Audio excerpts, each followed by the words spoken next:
All right, I know a lot of people probably already know it, a lot of y'all that log and mess with trees and stuff. But I'm sure there's some people that doesn't.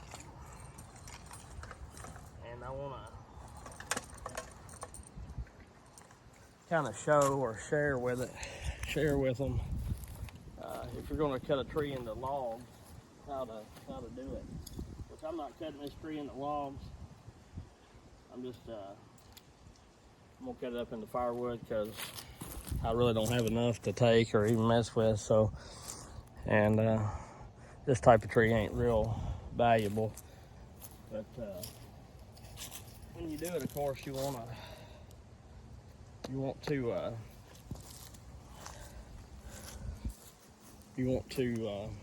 cut the stump as low as you can, and then when you go to log it up, I always hook it at the end there, and then whatever I'm doing, I try to get the most out of the log and get the best lengths, you know what I'm saying? So I'll measure the whole length of the tree.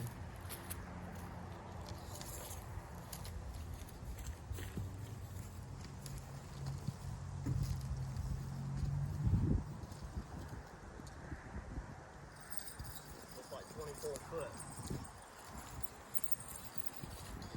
A lot of people will be thinking that you could get two 12-footers out of that. And really, by the time you add your trim, or I call it your slop, you won't have enough, because just for instance, if I'm wanting to get a 10-foot log, I mark it at 10'6" or 10'8", depending on how bad the butt end looks. Because when it goes to the mill, they'll saw them off straight, and if you cut them right dead even at 8, 10, 12 foot, 16 foot, whatever you're making your logs, when they cut them straight, then your log will be too short and it's not worth anything then. So this one, I'd probably try to get down to that knot, see where it's at, or the first imperfection in it, see where that's at, and make a log there, which I'm hoping it would be 10 or 12.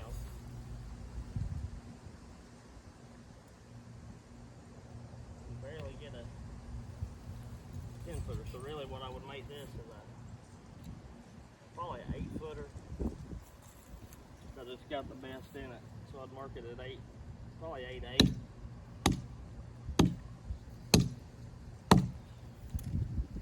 Hook here and do the same thing, which also, if you're kind of new to it, and a lot of people shop around, I just normally take mine to one mill, but you want to ask what lengths they prefer and what type of tree, because sometimes they're looking for like 12-footers in white oak or 12-footers in hickory, or sometimes I cut hickory at 9'6", 9 foot, and then leave my 6-inch trim because they use them for tie logs or something like that. And so they like them to be 9.5 foot for some reason, and that's how you would do that. And then you're going to have a little waste out there, but really you don't want to get all that, the less junky crap you can get in it, like that knot right there, you want to keep out of it. And I might even would take and cut that at 8'6", chunk that nasty part out of it, and then go on down to the skinnier part and do that. And also you want to look at diameter, which this tree is pretty well the same diameter in that 8 foot or 10 foot right there. But if that thing went up to 8 foot and then really started to taper, I wouldn't make a 10-footer out of it, even if it was a good log, because when they measure for your footage, they go off the small end. So if I made that, say that tree is 20 foot clean, but it's 20 inches down here and then 10 inches down there, and I left it 20 foot, then they're going to measure 10 inches, because by the time they run it down the mill, all they're able to get out of it is the 10-inch end, you know, so you'll have a lot of waste. So I try to do it, you got to look at both things like that. You got to look at how fast the log shrinks, how clean it is, and kind of what your mill is looking for.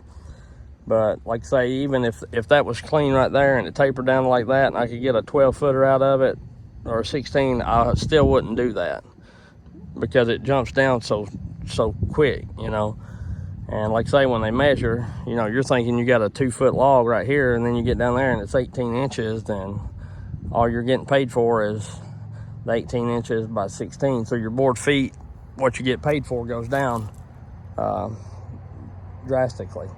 But anyway, I've been using that Baby C. I've done all the cutting, other than felling the tree. I felled the tree with the 500i, but all this bucking and lemon and crap that I've done it with that Baby C chain. I even hit the ground a couple times, and it's still holding a really, really good edge. So I just wanted to share that with y'all, and I will I'm gonna make this its own separate video so people can watch it just real quick.